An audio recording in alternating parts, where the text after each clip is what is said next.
Olá, seja bem-vindo, bem-vinda a mais um programa do CMC Podcasts. Hoje vamos conhecer mais um perfil de vereador aqui da Câmara de Curitiba no programa Você Me Representa.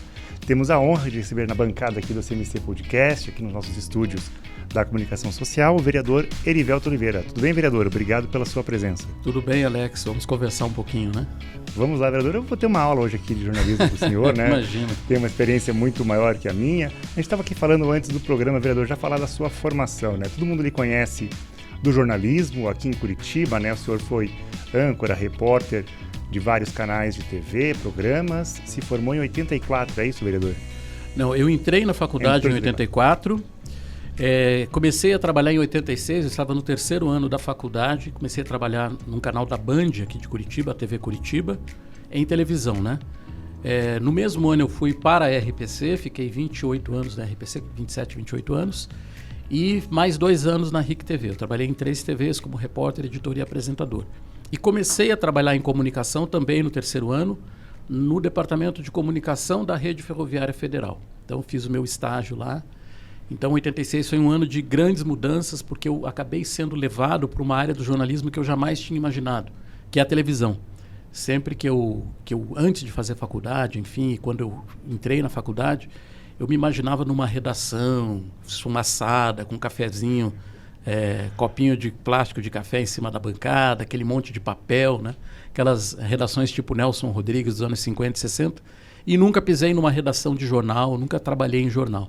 Então, às vezes, a gente é levado pelas circunstâncias a trabalhar numa coisa que você não imaginava que pudesse dar certo. Na redação da TV não tem o cafezinho, o mas ambiente é diferente? É diferente, o ambiente é diferente, né? Menos gente e tal. Quando eu comecei a trabalhar, ainda tinha lá umas Remington, né? Umas máquinas de teclado, tinha o cafezinho e tudo mais, mas uma redação de jornal ela é diferente porque ela é fechada, ela é mais silenciosa, né? A de televisão não, as pessoas ficam o tempo todo gritando, cadê a reportagem, cadê isso, cadê aquilo? Então, isso na minha época, né? Evidentemente, anos 80, anos 90.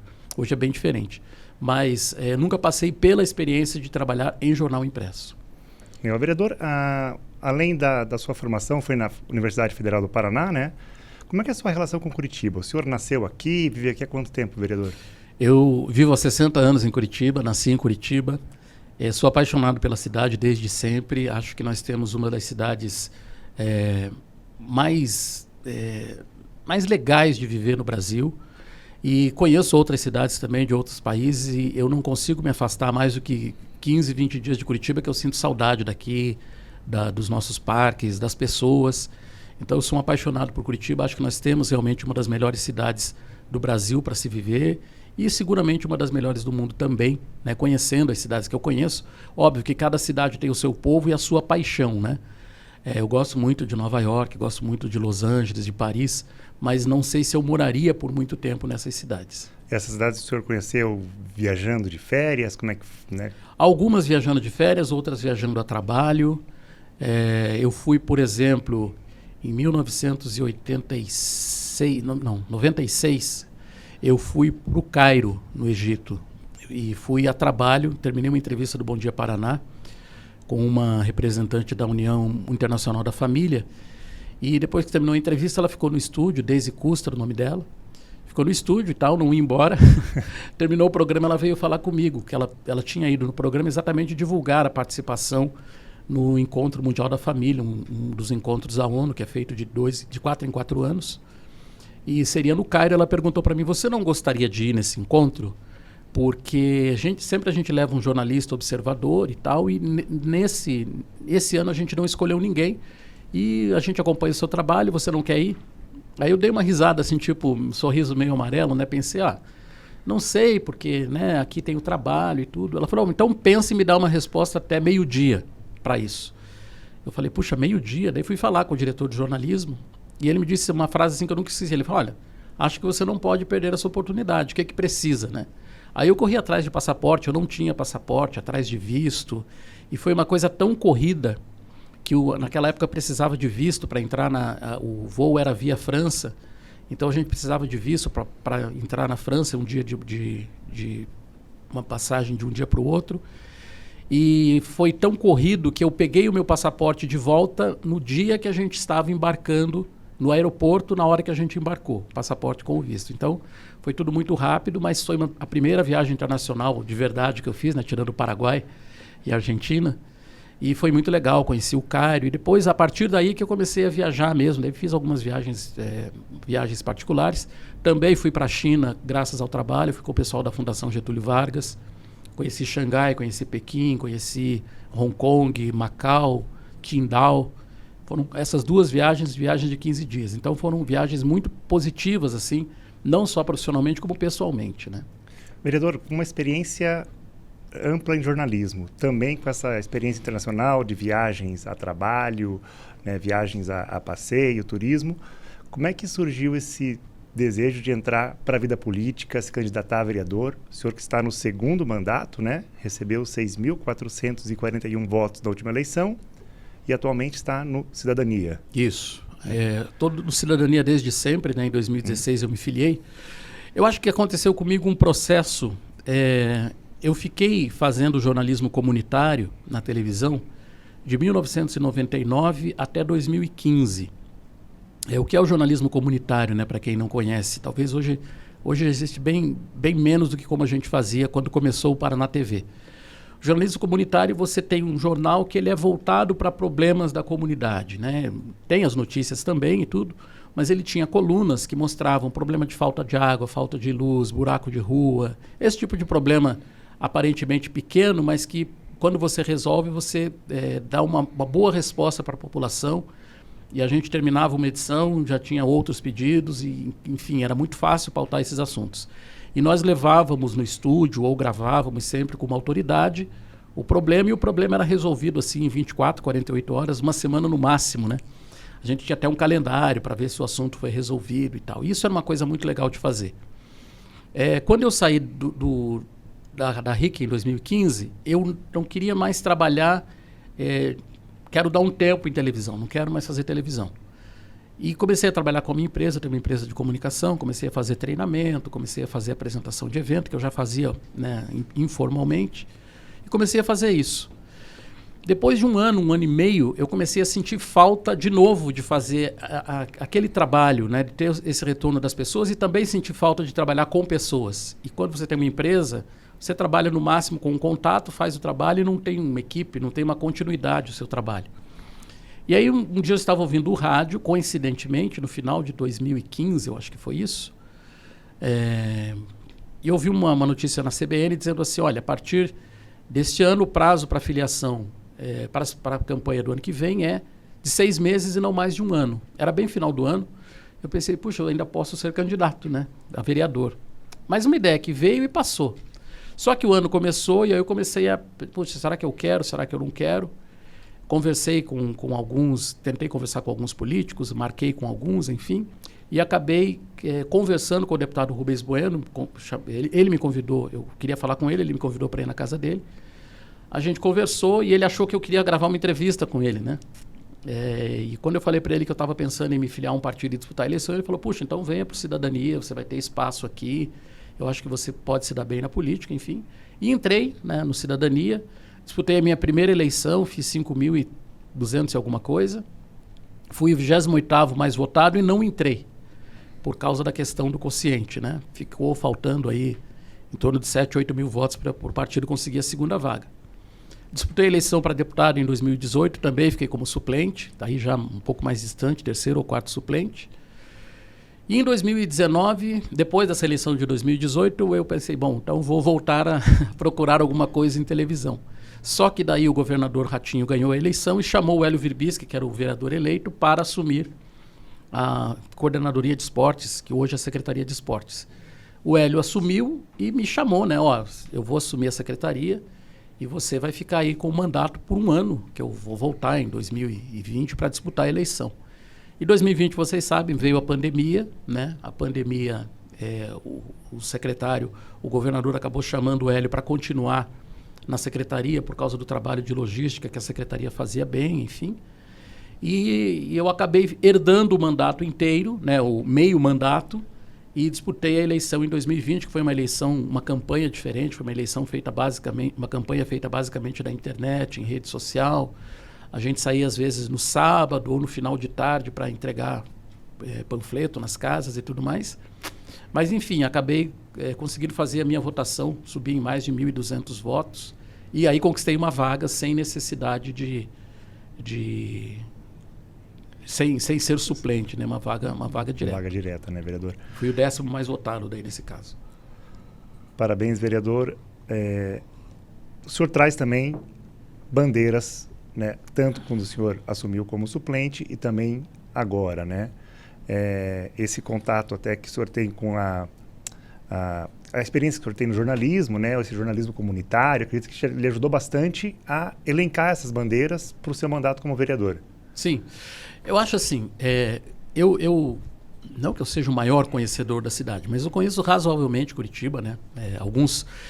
Porque eu fiquei muito tempo na rua, eu fiquei 11, 12 anos trabalhando na rua, conhecendo tudo. Depois eu fiquei o mesmo tempo, 12, 13 anos, no estúdio. Então eu saía muito pouco para, né, conhecer a cidade. Depois, quando eu voltei para RIC, eu voltei a circular de novo na cidade, porque fazia algumas reportagens, enfim. Então eu conheço relativamente bem Curitiba, inclusive alguns bairros que a gente vai hoje, né, como o Bairro Novo, o Tatuquara, essas regiões, eu vi esses bairros nascerem, fiz a inauguração praticamente da pedra fundamental desses bairros, que eram grameiras, eram espaços, né, grandes que a cidade tinha, mas não morava uma alma nesses lugares, né? E hoje você vê, é a região que mais cresce em Curitiba, a região sul. E quando eu vou nesses lugares, assim, eu mal me lembro, né? Eu mal acredito que viraram o que virou em menos de 40 anos, né? Então, eu conheço bem a cidade e os problemas da cidade. Eu gosto de Curitiba, como eu falei, amo a cidade, mas sei que é uma cidade que tem muitos problemas e como todas as cidades têm. Então, algumas pautas da cidade começaram a me interessar, né? A primeira pauta que me interessou, e foi o que eu usei na minha primeira campanha, as duas pautas principais eram a questão, uma mais ou menos ligada à outra, que é a ocupação de espaços abandonados que viram mocós, né? E moradores de rua, duas questões que me preocupavam bastante. E a outra questão é o trânsito, né? Na minha primeira campanha, eu procurei me informar bastante sobre o trânsito, por que o trânsito é assim, por que a gente não muda algumas coisas. E aí fiz a minha plataforma em cima disso, só que você tem, embora eu conhecesse a política, trabalhei muito tempo cobrindo política, fui apresentador do Bom Dia Paraná, fui repórter de política e tudo mais, você está do outro lado, né? Você não acompanha o que acontece do lado de cá, de uma Câmara Municipal. Quando eu passei para o lado de cá, eu percebi que, as coisas não são bem assim. Eu não posso fazer isso porque isso não é alçada do vereador ou porque não existe recurso para isso. Então, o seu castelinho de cartas que você constrói lá na campanha, ele começa a perder cartas, né? Vai caindo, vai se desmoronando. Então, você tem que aprender a conviver com aquilo que a legislação permite que você faça. E uma coisa que eu digo sempre em entrevista, a gente deve ter aí, no ano que vem, sei lá, 800, 900 candidatos, talvez não nem tanto, mas pelo menos uns 800 candidatos a vereador, né? E tirando os 38 que vão se eleger, mas os outros todos têm sonhos, eu quero isso, eu quero a paz mundial. Só que quando você entra aqui, você vai ver, puxa, eu não posso fazer, isso não é minha alçada, isso é muito difícil, isso precisa de recurso, isso precisa de voto, né? Você precisa convencer os outros 37 vereadores de que a sua ideia é boa. Então, tudo isso eu aprendi aqui na Câmara. Para falar a questão dos moradores de rua, por exemplo, né? Eu tinha um projeto que era para tirar essas pessoas da rua. Você criaria um grande consórcio municipal, onde você teria o poder público municipal, o poder público estadual, segurança pública, o auxílio das igrejas, que sem as igrejas você não conseguiria tirar, porque em torno de 90% das pessoas que estão na rua têm problema com droga ou com álcool. E também envolveria empresários, associação comercial, FIEP, ou seja, criaria um pool nessas pessoas para tirar o cidadão da rua. E aí você vê, para você fazer isso, como é que você vai criar esse pool? Quem seria responsável? Né? Um vereador só? Aí a gente tentou, em 2020, que foi 2019 foi o meu primeiro ano aqui na Câmara, eu, a professora Josete, a vereadora Maria Letícia, acho que o professor, não lembro mais quem, mas enfim, eu sei que nós três com certeza, porque fomos os que demos mais dinheiro para isso. Nós íamos fazer em 2020 um censo da população de rua. Um censo que ia custar em torno de R$600 mil. A gente deu os recursos para isso acontecer, só que também em função da pandemia, o dinheiro que seria para esse censo acabou indo para o combate à pandemia, e depois mudou a legislatura e a gente não conseguiu mais articular isso. E somando-se a esse problema também, veio a questão do STF, que proibiu, né? Proibiu não, as pessoas só podem sair da rua se elas quiserem sair. Então isso dificulta qualquer ação pública, porque se uma pessoa que não tem noção do que está fazendo, pode dizer que não quer sair da rua e ela tem que ficar lá, né? Então, esse tipo de ação ele fica praticamente inviabilizado porque você não pode tocar nessa questão. Entre outros assuntos, né? Aí, como eu falei, do trânsito também, algumas coisas são do Código de Trânsito, você não pode mexer. Sim, vamos falar um pouquinho mais especificamente do trânsito, da tarifa zero especialmente, vereador, mas o senhor tocou num assunto importante que o podcast busca trazer isso, que é explicar para as pessoas, né, não só apresentar o perfil do vereador, da vereadora, mas também para mostrar, né, quais são os limites da ação dele, o diálogo que tem que ter com o mundo empresarial, com o poder executivo, a prefeitura, às vezes com o governo do estado, o governo federal também, dependendo da ação que se queira fazer na cidade, né, a projeto, a ideia, o sonho, que nem o senhor falou, né, a pessoa tem candidato, mas, né, pensa a paz mundial, mas não é tão fácil assim de se resolver, né? Mas a gente tem também o contato com a população, né? É importante saber quais são as demandas. Acho que o olhar de jornalista favorece muito isso, né? A casa que tem até um bom número de vereadores que vêm do jornalismo, né? São 5, acho que são 5. São 5, ou 5, né? Ou radialistas, comunicadores também, tem bastante vereadores que trabalham nessa área da comunicação. E aqui a gente, além do podcast, aqui dos podcasts, esse programa específico com o perfil, os programas temáticos, né? A gente tem o nosso site também, onde a pessoa pode acessar, lá tem, né, a lista dos vereadores, tem aí rede social do vereador, site, telefone, e-mail para entrar em contato, dar uma sugestão, né? Falar sobre alguma coisa que precisa, né, que a pessoa acha que precisa melhorar a cidade, porque os vereadores são, sim, assim como os jornalistas, são muito procurados para isso, né? O senhor falou ali na questão do programa comunitário. Aqui, ó, o Carlos colocou pra gente aqui. Inclusive é meio exagerado essa biografia, eu vou dar uma enxugada nela pro ano que vem. Que é muita experiência, né? Acho que daria um livro até, né, vereador? As pessoas dizem para eu escrever um livro, né, contando um pouco da minha história. Eu acho que seria um livro um tanto quanto desinteressante para a maioria. Mas eu acabei, só abrindo um parênteses, né, eu acabei nesse período meu, entre 16 e 19, quando eu fiquei eu não tinha um mandato e estava trabalhando com empresa, trabalhando com outras coisas, eu acabei comecei a escrever livros, né? Eu fiz 2 livros, escrevi um livro sobre o Joel Krieger, que é o brasileiro mais idoso ou mais experiente, como ele prefere, a chegar ao topo do Everest, e fez os 7 cumes, né? O cume mais alto de cada continente, e fiz também a biografia do Salomão Soifer, um grande empresário aqui do Paraná, dono do Shopping Miller, do Pátio Batel, entre outras mais de dezenas de empreendimentos.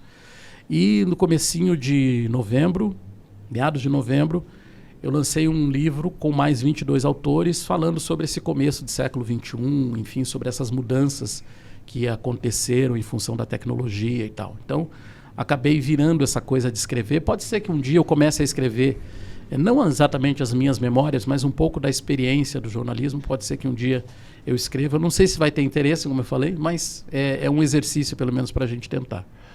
A gente está interessado, vereador, o senhor falou da questão da inovação, né, tecnologia, o senhor participa da Frente Parlamentar de Inovação e Tecnologia, e gostaria também que o senhor falasse da Frente Parlamentar da Tarifa Zero, né? Como é que foram essas experiências da Frente Parlamentar e como também é importante, o senhor até citou ali, uma ação em conjunta, né, com outros vereadores para a população de rua, o diálogo com colegas vereadores, né? Tipo, aqui às vezes os vereadores têm ideias diferentes, defendem, né, projetos, sugestões para a cidade de pontos de vista, às vezes até conflitantes, mas é sempre importante ter esse diálogo, né?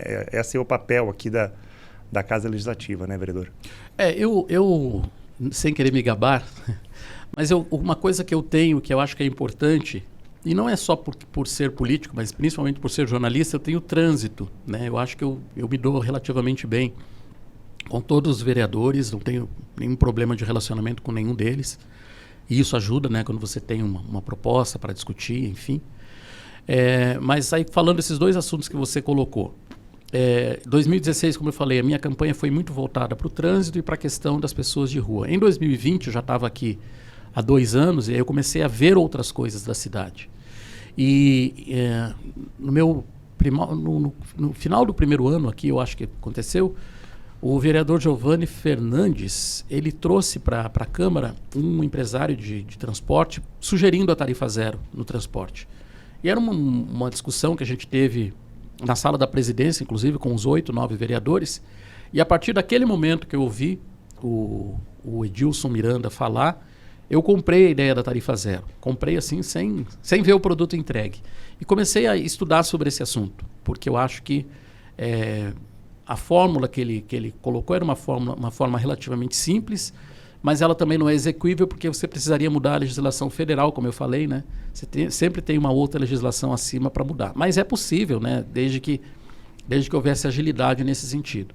Mas aí comecei a discutir essa questão da tarifa zero, coloquei isso na campanha de 2020 e tal, e durante 3 anos praticamente eu batia bumbo sozinho na praça sobre essa questão da tarifa zero. Mas aí aconteceu da tarifa em Curitiba, o preço real da tarifa em Curitiba passar dos R$7, e para o consumidor, para o passageiro, em R$6, e se tornou a tarifa mais cara do Brasil. E aí eu acho que a gente começou a discutir, né, fórmulas de baixar o valor, porque os empresários reclamam que o transporte perderam passageiros durante a pandemia e esses passageiros não foram mais recuperados, ou pelo menos não foram recuperados no mesmo nível. Então, como é que a gente faz para devolver o passageiro para o transporte? Baixando o valor da tarifa e, por que não, tarifa zero? Então, esse ano eu consegui montar a comissão, tinha as assinaturas para montar a comissão, e nós discutimos durante praticamente desde abril, de abril até novembro, foram em torno de 15 encontros de vereadores com URBs, com Secretaria de Governo, com empresários do sistema. Eu fiz uma viagem para Caucaia, em Fortaleza, que tem na região de Fortaleza, que é a maior cidade com tarifa zero do Brasil, mais de 400 mil habitantes. Estive em Belo Horizonte também, que conseguiu baixar a tarifa. A comissão esteve em Paranaguá. Então, aquilo que eu digo, talvez o jornalista aí esteja bem presente, né? Eu fui conhecer algumas experiências, os prós e contras, claro, porque tudo tem contra, né? Apesar dos prós. E aí vai sair o relatório do vereador Bruno ou do vereador Dalton, não sei se vai ser um relatório único, mas enfim. Esse relatório vai dar para a prefeitura, para o próximo prefeito, enfim, para a cidade, porque eu não digo que é uma questão, um trabalho político, é um trabalho técnico que vai dar para a cidade, olha, se quiser adotar tarifa zero, temos essas alternativas aqui para você buscar recurso. Ou pelo menos, se você quiser baixar o valor da passagem, essas alternativas aqui podem servir. Então, isso foi o trabalho da tarifa zero, da comissão de tarifa zero.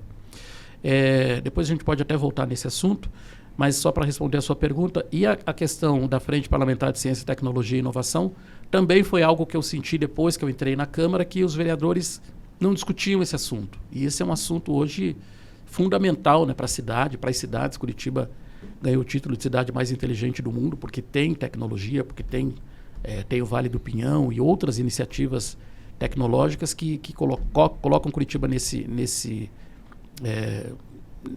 nessa frente, né?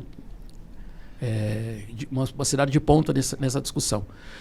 E os vereadores não discutiam isso. Então, a gente montou essa frente parlamentar, eu acho que ela tem 10 vereadores, e independentemente de irem os 10, se forem 2, forem 4, forem 6, tudo bem, a gente tem visitado alguns espaços de tecnologia da cidade. Visitamos já o Hot Milk, visitamos o Sindacta 2, né, o nosso aeroporto, estivemos na Muralha Digital, estivemos no serviço, no Disque Denúncia da PM, estivemos, e aí foi com a Comissão de Transporte, mas também com a Frente Parlamentar, no CCO da URBS, que monitora o transporte. Enfim, participamos do Smart City, participamos do ViaSoft. Então, todos os encontros e todos os espaços de tecnologia de Curitiba, a gente tem visitado exatamente para conhecer o que a cidade tem a oferecer nessa área. Vereador, eu vou fazer só 2 colocações ali do que o senhor colocou. A questão da tarifa zero, transporte público, vai ter... A gente está gravando aqui no final de 2023, o programa vai ao ar YouTube, Spotify, ali no começo de 2024, vai ter a renovação do contrato, né? Vai ocorrer acho que em 2025, se eu não me engano. Exato. Né? Então esse programa está sendo gravado em novembro, né? Em dezembro. Mas então, independentemente do que acontecer, o ano de 2024, nós temos eleições para prefeito, e eu acho que vai ser um dos assuntos um dos assuntos que vai muita gente bater nessa questão da tarifa zero, porque é uma necessidade, né, do passageiro. E você traz algumas vantagens, né? Eu não vou falar das desvantagens, quem quiser falar em desvantagem que fale. Mas algumas das vantagens que a tarifa zero traz é aumentar o movimento, né? Trazer o passageiro que hoje não está no ônibus, a própria integração de pessoas, né? Quem mora na região norte de Curitiba e tem parente na região sul e às vezes não pode visitar porque não tem R$15 para R$12 para ir e voltar. E isso acontece muito na cidade, né? Às vezes a gente pensa, será que uma pessoa, porque não tem R$6 ou R$12, não consegue sair de casa? Muita gente não, né? Então tem essa questão. Tem a questão do aumento da arrecadação, porque esses R$12 que você tira do ônibus, eles não desaparecem, pelo contrário, eles vão virar dinheiro de consumo. Então todas as cidades que adotaram tarifa zero tiveram um incremento aí entre 20% e 25% na arrecadação.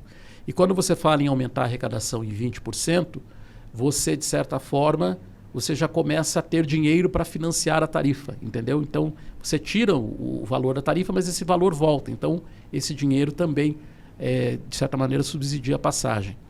Tem uma outra ideia do relatório, que é por que não você não privatizar ou você entregar os terminais de ônibus para a iniciativa privada? Nós temos, acho que, 27 ou 28 terminais de ônibus em Curitiba.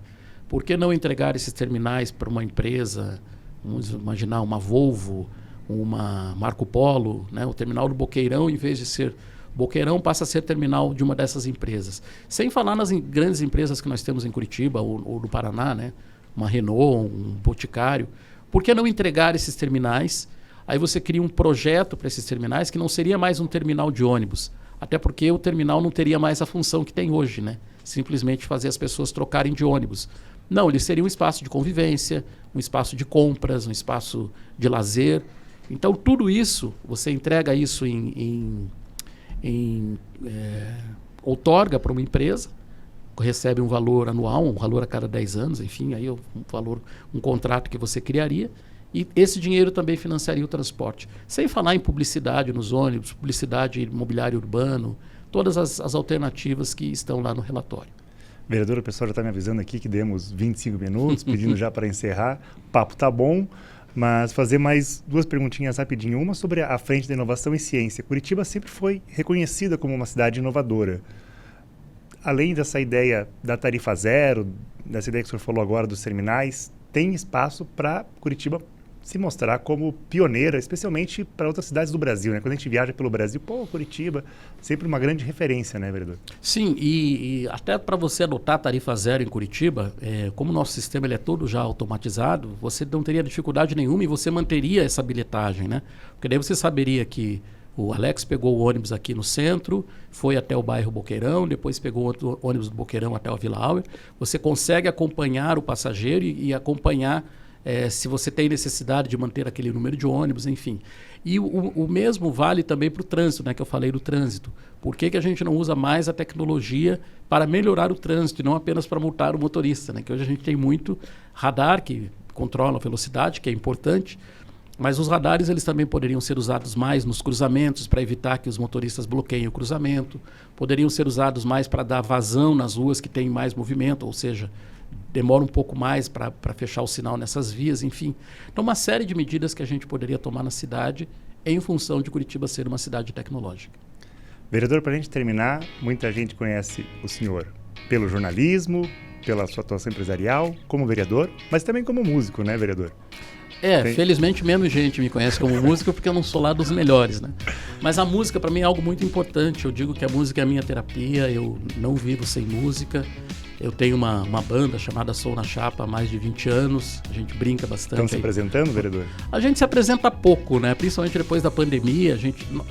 Nós nos encontramos toda semana, né? De janeiro a dezembro. Janeiro não, de fevereiro a dezembro a gente pelo menos uma vez por semana se reúne, ensaia e tal.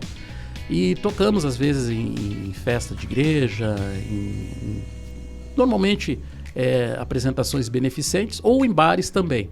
Desde 2020 a gente diminuiu um pouco o nosso ritmo de apresentação, mas vamos ver se no ano que vem a gente volta com o pique que a gente tinha antes. A gente se apresentou em maioria dos bares de Curitiba e tal. Maravilha. Mas eu acho Som na chapa, é isso? Som na chapa. Eu acho a música muito importante na vida das pessoas e na minha em especial ela é fundamental. Legal. Vereador, para a gente terminar, qual que é o microfone mais difícil de encarar? O do jornalismo, o da música ou do plenário aqui na Câmara de Vereadores? O do plenário é muito mais difícil, né? Ainda mais que a gente tem hoje uma polarização do país, então tudo que você fala é reinterpretado, é verdade ou é mentira, é de direita ou é de esquerda. Então o microfone do plenário hoje é um microfone bem difícil de você encarar. Parabéns por encarar esse difícil microfone. Vereador, agradeço a sua presença aqui no CMC Podcast. Espero vê-lo mais vezes em outros programas temáticos ou de entrevistas que teremos aí no futuro. Como diz esse programa que o senhor participa, né? Você me representa. Um grande abraço, Erivelto. Obrigado, Alex. Obrigado ao Carlos Costa, que está ali na técnica, e a Paloma e a Juliana, que estão acompanhando aí os funcionários do gabinete. Ótimo. Dá um abraço para o Carlão, que está fazendo agora os cortes aqui na transmissão. Terminar dando um recado para você que está nos assistindo. Siga a gente nas redes sociais, procura lá, @Câmara de Curitiba. Vai encontrar a gente no Instagram, TikTok, Twitter, tem o Thread agora. Eu tenho a minha página também, eriveltooliveira.com.br, onde a gente traz os assuntos da Câmara num ponto de vista mais jornalístico, digamos assim. Ótimo. Siga o vereador, siga a gente também, né? Ativa o sininho para não perder essas e outras entrevistas aqui no CMC Podcasts. Deixa um abraço a todo mundo e até a próxima.